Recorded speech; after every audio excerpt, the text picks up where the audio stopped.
Have you ever wondered why so many women say, "Where are all the good men?" And so many men are asking, "Where are all the good women?" Well, today I'm going to answer that question about how it works because I asked that question most of my life. And I didn't understand how reality is created. I didn't understand that we live in a holographic universe. I didn't understand that the universe is a mirror, showing us ourselves in every moment as a constant feedback loop for self-improvement.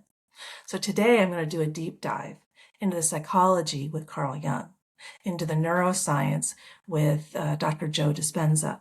We're going to learn how this operates in reality. And we're going to lean on the laws of physics and physiology, especially cardiology, to understand how this works. I'm Kerry Blaser, the reincarnation of Mary Magdalene, and I'm here today to help you turn your emotional wounds into personal wisdom. I have a free ebook below to help you get started on that process. So let's dive in. What is this that people wonder why their reality is so painful? Why can't I attract in a healthy man? Well, the universe is a mirror, showing us ourselves in every moment as a constant feedback loop for self-improvement. So I had to accept that when I used to attract players into my life, that was because of my emotional wounds. So that was a huge realization for me because I was busy blaming everybody else for my problems, and I was classic victim mindset. Until I realized the universe is a mirror. Okay, and we attract what we are based on the laws of physics. So let's dive into the science and really get a strong foothold on how this operates. And we're going to look at, like I said, we're going to look at neuroscience, cardiology, psychology, some family medicine from Dr. Gabor Mate, and we're going to, use some chat GBT. So let's start with Dr. Joe Dispenza, who uses an Albert Einstein quote, "The field is a sole governing agency of the particle," to explain why we have a holographic universe. Let's start there.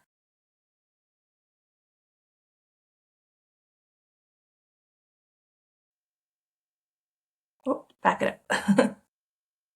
Einstein said the field, the wave, the energy is the sole governing agency of the particle. Energy controls matter. He didn't say particle controls the particle. He said the field controls the particle. If you change the information in the field, can you change the projection, the particle in three-dimensional reality? This is a holographic universe. So Yes, I'll link the whole video below. But yes, we live in a holographic universe.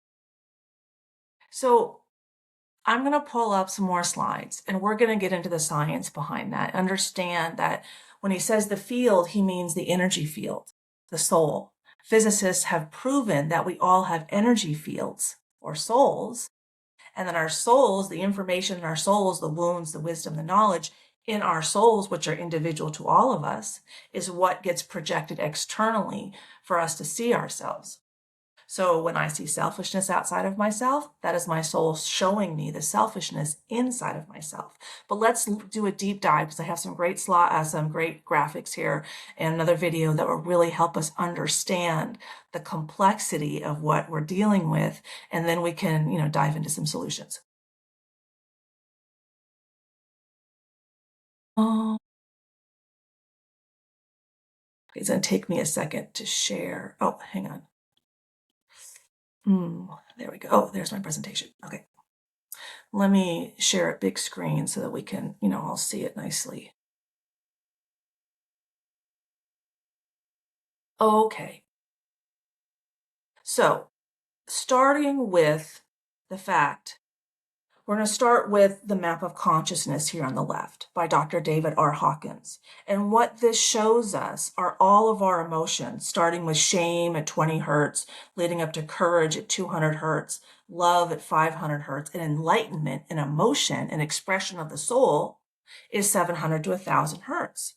Now that was a shock to me because I have a master's degree in East Asian religious studies and I've lived in Chinese Buddhist monasteries, and no one ever taught me that enlightenment is an emotion. But let's get back to why it's an emotion.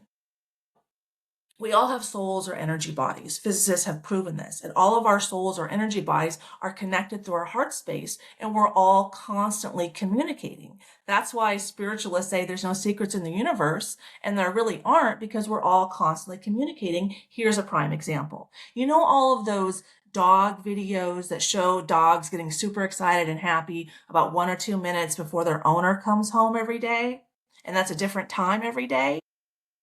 Well, that is their energy bodies, their souls communicating. Have you ever thought of someone a second before they called, or known what was going to happen a couple seconds before it actually happened? This is all of our souls are constantly communicating. And how do our souls communicate? Via emotions out of our hearts. This is why it's important to talk about cardiology. Okay. So our souls communicate out of our hearts, and our hearts, the neurological structure in our hearts is far more complex than our brains, and our hearts send far more signals to our brains and the other way around, and our hearts are a vortex. So you can't command a vortex. That's why you can't use logic to handle your emotional challenges. You have to feed it new information, and the output will be different. But that output is what's projected onto the quantum field, and that's what's mirrored back to us. And this physics experiment will show us how in a second. But this process of going between your emotions, up and down and up and down, like learning to surf the waves of life, one of my self-love strategies in the free ebook, basically shows that we have to learn to be a healthy, mature human being and to expand our emotional range. The deeper, life is like jumping on a trampoline. The deeper you go, the higher you fly. So how did I get to enlightenment? That's the highest flying emotion. I had to, be able to go deep into shame, guilt, anxiety, and grief for an extended period of time. I had to go super deep so I could fly super high, all based on the laws of physics. And there's a physics experiment in the ebook that you can check out that shows how when you have two balls, I call it the two-ball experiment, and one ball goes slightly downhill, another ball has hills and valleys, which one goes faster? Well, the ball with the hills and valleys goes faster because going downhill, the surrender, the feminine is the surrender. So you got to surrender first, drop your handkerchief first, then the masculine decides how to act, right? So we got to drop our handkerchief. Oh, I'm going to surrender to my emotions, go into my shame, guilt, and fear. And then I figure myself out. I resolve my challenge. And then I climb my next mountain with that enlightened perspective. If you want to get to the top of Mount Everest, how much preparation and challenge you have to go through to be able to experience the world from that perspective. That's the same thing with enlightenment. It's an emotional journey, so that's our emotions. Our emotions are projected out of our hearts onto the quantum field so it could show us back to us. But how does this work in terms of laws of physics? Let's pull up, I'm going to share this video here and I'll explain to you how it works.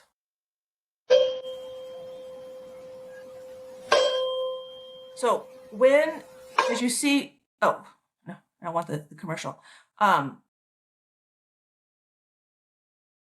When you see here, when there's 500 hertz, one tuning fork, the other tuning fork is 440 hertz, they don't even notice each other.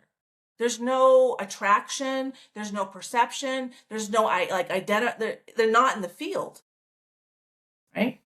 And we see clearly, emotions clearly have, this is all hertz here on the left side. Shame resonates at 20 hertz, where enlightenment is 700,000 hertz. The first time I experienced enlightenment in March of 2024, I was 20 pounds less than I am now, going to hot yoga 6 days a week. I was in shape. And I experienced it for 3 days. I lost 12 pounds sitting in my recliner going, oh my God. I heard enlightenment, enlightenment, enlightenment. And that's all in my book if you want to check it out. And there's a link below for my book. But that's how gnarly it is.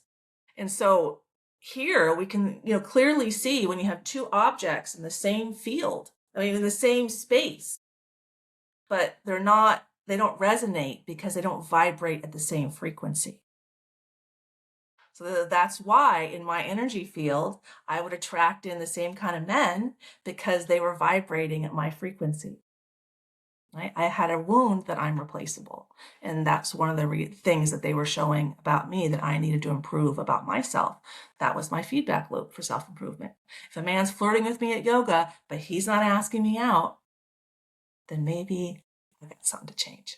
So let's watch what happens when both tuning forks are calibrated to 440 hertz.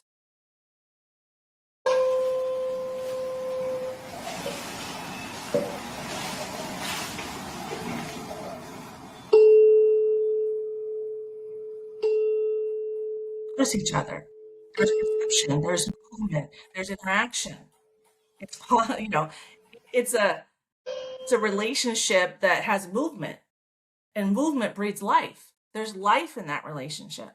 Where the other relationship, there was no life, there was no movement, there was no fluctuating of energy. Like, to move through your emotions, you have to be able to go down to your shame, guilt, and fear, and then come back out and spend, more time in love, joy, peace, and enlightenment, but you got to go back down. So there's no way to kind of eradicate shame, guilt, and fear. That's the surrender. That's how you get into your shadow, into your subconscious, into your wounds, to pull the wisdom out of the wound. And here's an example of what I mean. So when I surrender to my shame, guilt, and fear, I one time, it was like 8 years ago, I started healing 10 years ago. My youngest daughter and I had an argument, and I was wrong. And I had a hard time apologizing. So I had, spent about 2 years learning how to interact with myself and ask myself questions. So I asked myself, why can't I apologize to my daughter? And my, internal authority, my soul, my energy body told me, you believe that if you apologize, your loved ones will leave you. I'm like, that's not logical. It's not logical that when I behave in a healthy way, apologizing for my wrongdoing, that my loved ones will leave me. That's a wound. That's inverted wisdom. That's a lie. So when we have wounds in our subconscious, they lie to us about, what's good for us. Hence the narcissistic, the players. Do you see the connection? Okay. So it's really important to be self-conscious about what's going on in your life and be aware of the patterns in your life, because the universe is a mirror showing you yourself in every moment as a constant feedback loop for self-improvement. So let's go to the next slide and do a deep dive into the cardiology. And so this was fascinating to me when I learned that our hearts are a vortex. And Dr. Joe Dispenza teaches that the electromagnetic field around our heart is 5,000 times stronger than our brain, and the heart being a vortex explains that. So with vortices, you can't command them to change like the brain. Be direct with the brain, but coy with the heart. You can give it new information, let it swirl it through and see what comes out. But that direct, do this, do that, that doesn't work with the heart. That doesn't work with the soul. Okay, that's the reason we say heart and soul, because our energy bodies communicate out our hearts and then project onto the quantum field. So how does the heart work seems pretty important to me. And blood naturally flows in like a spiral. Nature will naturally spiral because that is the shortest distance between two spots and the safest. Like, if blood is just moving up and down in our veins, there's no kind of opportunity for it to expand. So if it just moves up and down and the veins aren't used to expanding and contracting, like they aren't healthy like that, then they could just break.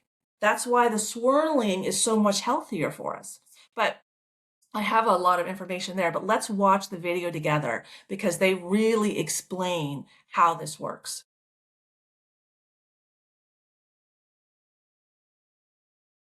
Oh, hang on a second. It was sharing the wrong thing. All right, let me share the other screen.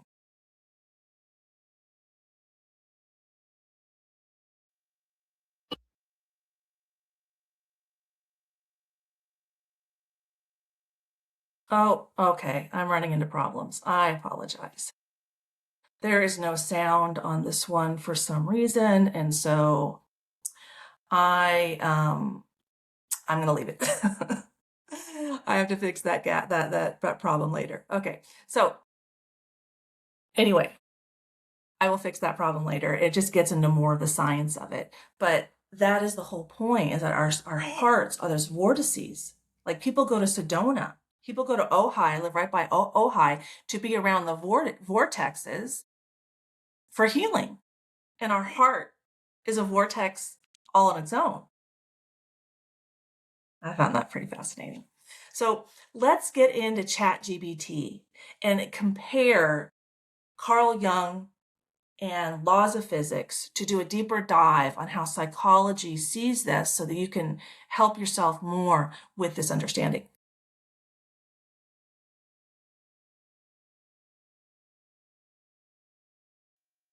So let's start with Carl Jung. You see they're both here. So Carl Jung's definition of projection, an unconscious inner content. Like I had that lie in my subconscious that we're not really aware of our subconscious. So that's why I call it sub, right? It's below our awareness. Is experienced as if it exists out there in the external world. So when I perceive selfishness outside of myself, but when I'm unconscious, when I'm not aware, I act as if, well, they're selfish and they're racist and they're transphobe and they're fat phobic. Everybody else is the problem and I'm all perfect over here. But that way of acting doesn't acknowledge that we live in a holographic universe, that the universe is a mirror, that we attract what we are, as I showed you in the tuning forks. We attract what we are through energetic resonance, meaning a vibrational match, so we can see ourselves. We come here as souls having a human experience, a buffalo or a beaver experience, whatever experience your soul's having, right? To see ourselves for self-improvement opportunities. I mean, that's very convenient. I mean, every time I go outside, if I notice selfishness, I can say, oh, how have I been selfish? Or if I notice a fear, oh, how do I have that fear? The reason it's in my perception, the reason my soul is showing that to me is because that's also me. Like Rumi says, what you seek is seeking you. And that's how it works. You're both out there. And then my 20 hertz of shame starts moving. And then all the souls in my vicinity, theirs would start moving. And then those are the people that I'm attracted to. So for the women saying, why are all men bad? Why are all men narcissists? Okay, girlfriend, you got work to do because you're attracting those men to show you the parts of yourself you need to change and you need to heal. Usually a narcissist, an avoidant attachment style, will attract in a woman with BPD and an anxious attachment style. So she doesn't have his challenges. She has the exact opposite challenges, and they trigger each other to bring our emotional pain to the surface so that we can see ourselves. Triggers are our healing friend because the pain's at the surface, not our healing foe. Carl Jung always said, what annoys you about others can bring you to an understanding about yourself. Trigger, you're annoyed, you're triggered, right? You see what I'm saying? Okay, so the key points, the context is real, the experience is real, the location is misattributed. It starts in the soul and is projected externally so we can see ourselves.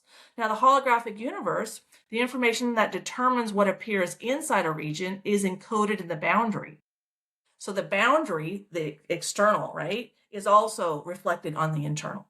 Okay, but it starts with the internal and the projection outwards so that we can see ourselves. And this is why, doing things like cancel culture, and I can show you a video in a second from Dr. Andrew Huberman, but cancel culture changes things on the outside, but it doesn't change the reality on the inside. It might change someone getting triggered in that moment, but that person still has that emotional pain. I mean, it used to be if you got all upset in society, you would go home, fix yourself, and then come back out. But now we've kind of flipped things on their head where if you're upset by what someone else said, that's the other person's fault. I mean, that's just an external locus of power. That's codependent mindset that'll set you up for mental illness your whole life, destroy all of your relationships as we see this happening today. So let's scroll down a little bit more and see what else. And here's the main kind of the deep structural parallel. In psychology, inner content feels external. Like in my book, I attracted Andrew Tate into my life through a personal relationship with his best friend, Justin Waller. Now, my kids were mad at me for a year and a half for even helping the guy. I'm like, well, isn't a more emotionally balanced Andrew Tate better for everybody? But see, they were focused on the external and not on why they were triggered. And that's what I had to figure out and teach them. Why were they triggered by a man who's been accused of rape? I've been raped. Okay? My daughters have not had an easy life, but I don't speak for them. You see what I'm saying? Right. So, Andrew Tate being out there and triggering women is basically showing women their rape wounds and their a fear of men wounds that I had. I had a fear of all men. It's gone now, but that 4 years ago, I got rid of it. So inner content feels external, interior reality encoded at the boundary. So healthy people understand the universe is a mirror. So they understand that the universe is holographic. But unhealthy people, unconscious people, they don't understand this. So the ego mistakes the source. So people who, like on The View, you're selfish, you're racist, you're transphobe. The source is the people. Now, some of those people might have that. But the reason those women are, what reason it's coming out of their heart, out of their mouth, out of their energy field is because it's also in them. So the psyche is field-like, the reality is field-like. Let's keep going down. Jung would say the psyche behaves holographically, that archetypes are not inside the ego, they are not outside in objects. They exist in the psychoid field that expresses itself through both. So the psychoid field is the soul, is the energy body that expresses this. And a lot of Carl Jung's work has been around the universe. We project our internal reality externally so that we can see ourselves. But let's do a deeper dive with Dr. Gabor Mate, who's a family medicine practitioner, and he specializes in how childhood trauma impacts adults. Because why do we behave like this? Why do I have an external locus of power who I'm like saying, well, they're selfish and they're controlling me and I'm the victim and why do I attract a narcissist? Why are all men bad? Why is everything bad outside of me? Is basically the question that they're asking. And then that's because they're unconscious. The right question to ask is, how can I change myself so my external reality improves? Our external reality is a reflection of our internal reality. Like when your house is a mess, are you doing well or are you doing poor? That's, prime example. When my house was a mess and I had, mail everywhere and things weren't clean and pile of laundry, I was having 4 to 7 migraines a week. My external reality was completely reflecting my internal reality. And that's how it works. So when children are born into a traumatic, an abusive family, like generational trauma, like I was, my parents didn't know how to process their emotions. They did not know how to surf the waves of life. They did not know how to teach me how to go in, surrender to my fear, guilt, and shame, and then come out of it. They were just busy denying that there was any fear, guilt, and shame. I mean, we just swept things under the rug. We had Mount Everest under the rug in my house. So because I never learned how to process my emotions, I held on to them and I controlled them, which made me a very controlling woman.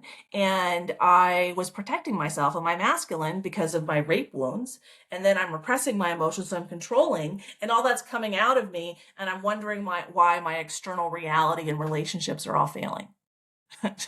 You see what I mean? When I acknowledged the amount of challenge I was having in my soul and my heart, then my external reality made a lot of sense. So I was born into a family where my parents wanted to maintain control over me. They didn't do it consciously, but I wasn't allowed to be authentic. I wasn't allowed to individuate, like Dr. Gabor Mate is going to talk about in a second. I wasn't allowed to be authentic. Carl Jung says one does not experience loneliness because one has no one about them. One experiences loneliness because one is unable to communicate what is important to them. I was shut off my whole life from the time I was about 5 years old.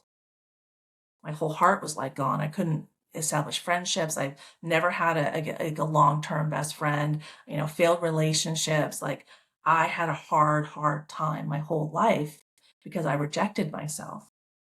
I had internalized my parents' self-rejection as my own and didn't understand what was happening. So I blamed everybody else for my problems, like my parents blamed me for their problems. I am direct and very intuitive, That's highly uncomfortable for my mom, who's an alcoholic, and my dad, who's a workaholic. I see everything and I say it clearly and I'm smart. So you see the challenge there? Shut up, Kerry. Oh, you know, on multiple fronts, okay? So I shut up. But when I healed, I opened my mouth again and I healed the connection between my womb and my mouth. And now I communicate great. But because I was not able to be authentic as a child, I was not able to individuate as a child. That is, I wasn't able to process my emotions. So let's get into Dr. Gabor Mate, and he gets into this really well. Okay. Oh, I think I gotta back it up here.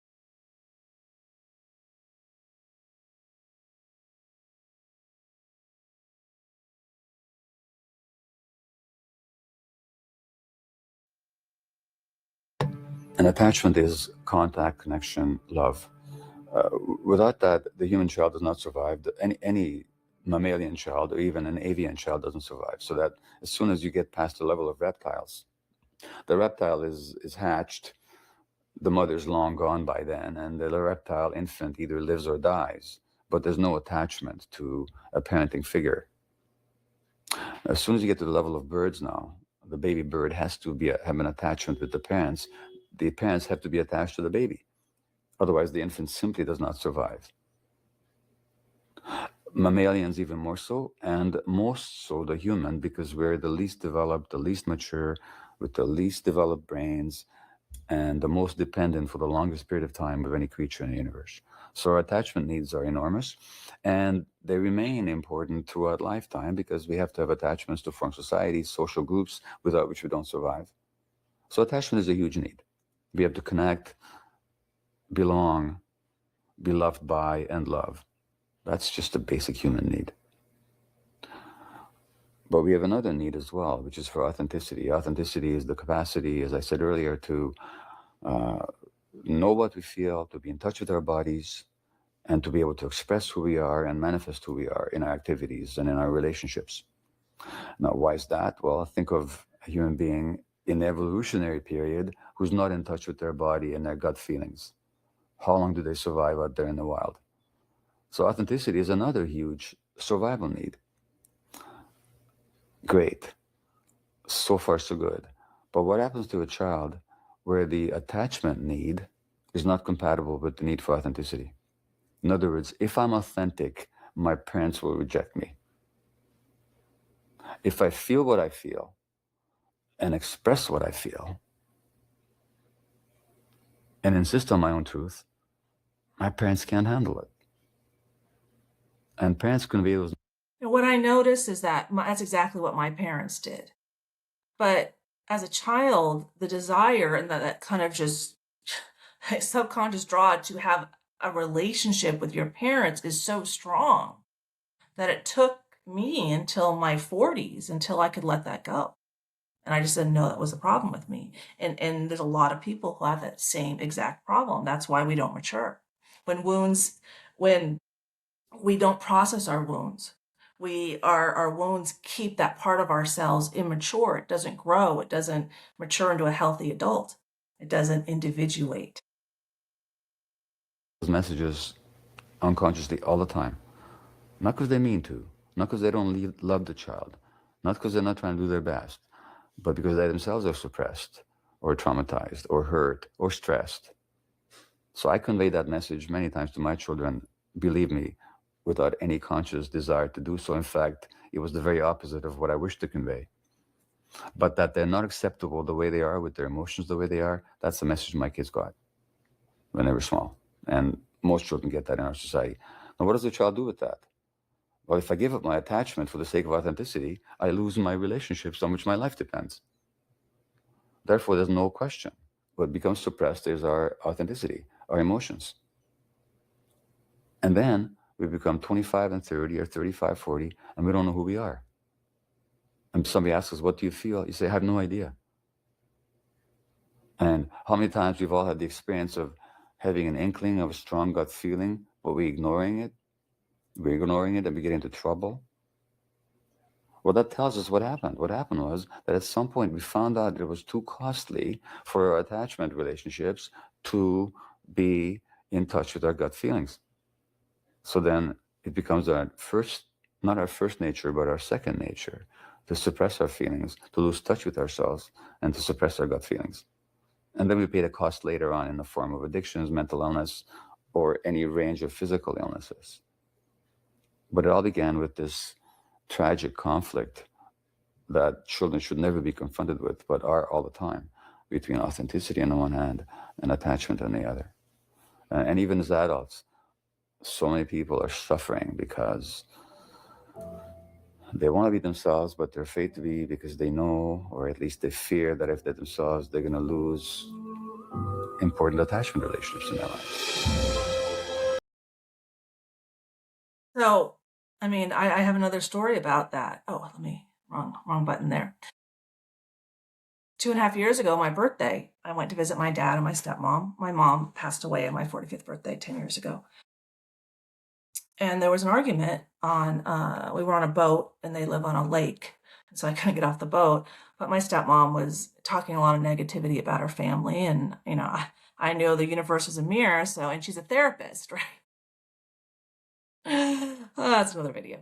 But I was trying to show her that she had childhood trauma, but she didn't want to accept that because she was busy showing me how, you know, her sister was born without any common sense, was just born stupid. She wanted me to give her an unconditional apology with no conversation. Do you see where there's no space for me to be authentic there? I haven't talked to them. And then that was fun. That was like the final straw. I said, stop projecting your self-hate onto me. Basically, the universe is a mirror. Go heal yourself. And I haven't talked to them in 2.5 years because my authenticity finally became more important than my attachment. When I let go that, oh, I'll have enough money. My dad's rich without him. So that's a lot of reason why I stayed. You know, and that was my bad too.